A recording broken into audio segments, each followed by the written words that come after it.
കൂട്ടക്കൊലപാതകത്തിലേക്ക് നയിച്ച സാഹചര്യം ജയിൽ അധികൃതരോട് വിശദീകരിച്ച് വെഞ്ഞാറമൂട് കൊലപാതക കേസിലെ പ്രതി അഫാൻ.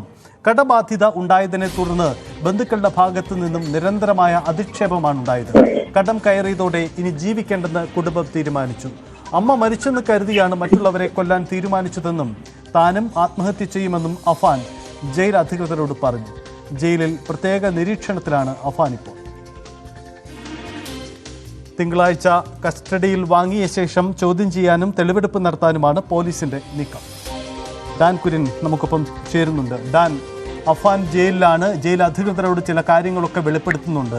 എന്താണ് അഫാന്റെ നീക്കം? ഇത് സംബന്ധിച്ച് അഫാൻ വ്യക്തമാക്കാൻ ശ്രമിക്കുന്ന കാര്യങ്ങൾ എന്തൊക്കെയാണ്? വലിയ സാമ്പത്തിക ബാധ്യത കുടുംബത്തിന് ഉണ്ടായിരുന്നു. ഇതിൽ സഹായം തേടി ബന്ധുക്കളെ പലരെയും സമീപിച്ചെങ്കിലും അവരുടെ ഭാഗത്തു നിന്ന് വേണ്ട തരത്തിലുള്ള ഒരു സഹകരണം കുടുംബത്തോട് കാണിച്ചില്ല.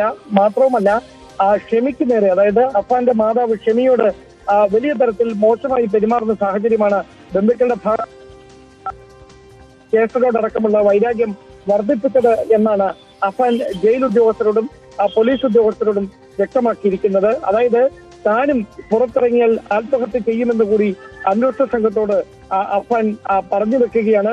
അതായത് ഒരു തരത്തിലും ജീവിക്കാൻ ഇനി നിവൃത്തിയില്ല എന്നൊരു സാഹചര്യം വന്നതുകൊണ്ടാണ് ഇങ്ങനെയൊരു കടുംകൈക്ക് തയ്യാറായത്. ഒരു തരത്തിലുള്ള മനസ്താപമോ കുറ്റബോധമോ പശ്ചാത്താപമോ ഒന്നും അഫാന്റെ ഭാഗത്തും ഇല്ല എന്നാണ് അഫാനുമായി സംസാരിച്ച പോലീസ് ഉദ്യോഗസ്ഥർ തന്നെ വ്യക്തമാക്കുന്നത്. മാത്രവുമല്ല, താനും എപ്പോൾ ജയിലിൽ നിന്ന് പുറത്തിറങ്ങിയാലും താനും ആത്മഹത്യ ചെയ്യാൻ ഇരിക്കുകയാണ് എന്ന് കൂടി ഉദ്യോഗസ്ഥരോട് അഫാൻ പറയുന്നുണ്ട്. അതായത് ഈ സാമ്പത്തിക ബാധ്യത ഏതാണ്ട് 50 ലക്ഷം രൂപയ്ക്ക് മുകളിൽ ഉള്ള ബാധ്യതയുടെ തെളിവുകൾ വെഞ്ഞാറമൂട് പോലീസ് തന്നെ കണ്ടെത്തിയിട്ടുണ്ട്. ആ ബാധ്യത തന്നെയാണ് ഈ കുടുംബത്തെ മുഴുവൻ ഇല്ലാതാക്കുന്ന തരത്തിലേക്ക് അഫാനെ നയിച്ചത് എന്നാണ് ഇതുവരെ നടത്തിയ അന്വേഷണത്തിൽ വ്യക്തമായിരിക്കുന്നത് എന്നാണ് വെഞ്ഞാറമൂട് CI ഉൾപ്പെടെയുള്ള ഉദ്യോഗസ്ഥർ പറയുന്നതും. അതായത് വരുന്ന ദിവസം നെടുമങ്ങാട് കോടതിയിൽ അഫാനെ വിശദമായി ചോദ്യം ചെയ്യുന്നതിന് വേണ്ടി പോലീസിൽ കസ്റ്റഡി അപേക്ഷ നൽകും. അതിനുശേഷം തിങ്കളാഴ്ച മുതൽ ഈ കസ്റ്റഡിയിൽ വാങ്ങി ചോദ്യം ചെയ്യൽ ഉൾപ്പെടെയുള്ള നടപടികളിലേക്ക് കടക്കാനുള്ള നീക്കമാണ് പോലീസ് നടത്തിക്കൊണ്ടിരിക്കുന്നത്.